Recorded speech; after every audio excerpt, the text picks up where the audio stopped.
फर्राटेदार अंग्रेजी ये बोल रही हैं और आप ये समझिए उन लोगों को ये जवाब है जो लोग कहते थे कि सन्यासी वो लोग बनते हैं जो लोग कुछ भी नहीं करते, अपने जीवन में असफल हो जाते हैं तो सन्यासी बनते हैं। इस तरीके से जब हिंदू धर्म का अप्रचार होता है, हिंदू धर्म को इस तरीके से बोला जाता है, तो आप सारी जो यंग पीढ़ी है वो क्या सोचती है? मैं आपके पास भी आऊँगी।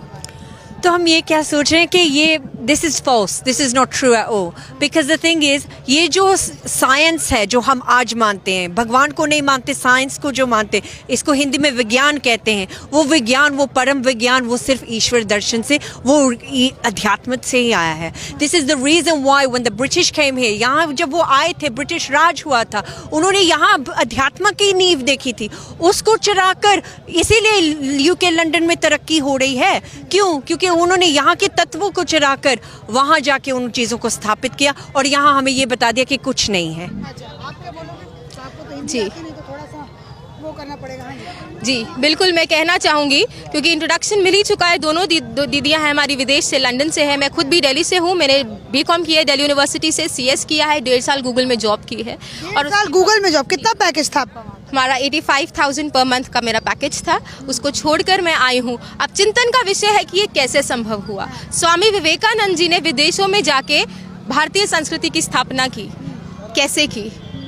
क्वेश्चन, बहुत बड़ा क्वेश्चन मार्क है। इसका जवाब है उनके सतगुरु रामकृष्ण परमहंस जी। जब उनके जीवन में वो आए और उन्होंने उनका ईश्वर का दर्शन कराया तो वो एक्चुअल जो जागृति है वो उनके भीतर हुई। उनको समझ आया कि ये जो मेरा यंगस्टर हूँ, मैं युवा हूँ, ये युवा मैं इसलिए नहीं हूँ कि इधर उधर जाऊँ, कमाऊँ, रोटी खाऊँ, मेरा यहाँ तक लक्ष्य नहीं है। मेरा लक्ष्य है उस ईश्वर की प्राप्ति जो हम सबका है। तो इसलिए स्वामी विवेकानंद जी के पीछे उनके गुरु का हाथ था, तब जाके वो भगवाधारी कहलाए और इस भगवा की पवित्रता को उन्होंने जाना है। और हमने भी अपने गुरु माँ परम पूजनीय माँ आशुतोष शामरी जी के सानिध्य में इस भगवा की पवित्रता को जाना है और ईश्वर का दर्शन माँ ने कराया हम सभी के अंतर्घट में। तभी आज सब कुछ छोड़ छाड़ के हम आए हैं। ये प्रश्न बहुत लोगों का होता है, फर्स्ट क्वेश्चन जो भी हमसे मिलता है यही होता है कि सब कुछ आपने छोड़ छाड़ के ये कैसे संभव हुआ? तो एक ही जवाब है कि जिनके शिष्य ऐसे हैं तो उनके गुरु कैसे होंगे? इसमें गुरु की महिमा है, हम लोगों की नहीं। अच्छा, आपको मन नहीं करता कि मैं भी मतलब उस तरीके से रहूं, अलग अलग कपड़े पहनूं, थोड़ा अपने बालों में मैं अच्छे से वो करूं, थोड़ा अपनी खूबसूरती को निखारूं? एक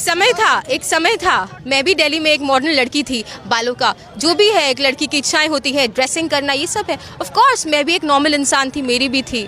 परंतु जब पूर्ण गुरु अपने गुरु माँ के सानिध्य में आई, उन्होंने बताया, उन्होंने मात्र शब्दों में नहीं, उन्होंने समझाया कि यह तन विष की वेलरी, गुरु अमृत की खान, शीश दिए जो गुरु मिले तो भी सस्ता जान। ये तन में केवल विष है विष और अमृत केवल वह ईश्वर है। उसको प्राप्त करोगे तो जीवन में मुक्त होगे, अन्यथा ये सब तो कुत्ता बिल्ली हाथी घोड़े भी खा रहे हैं, सो रहे हैं, वो सब कर ही रहे हैं।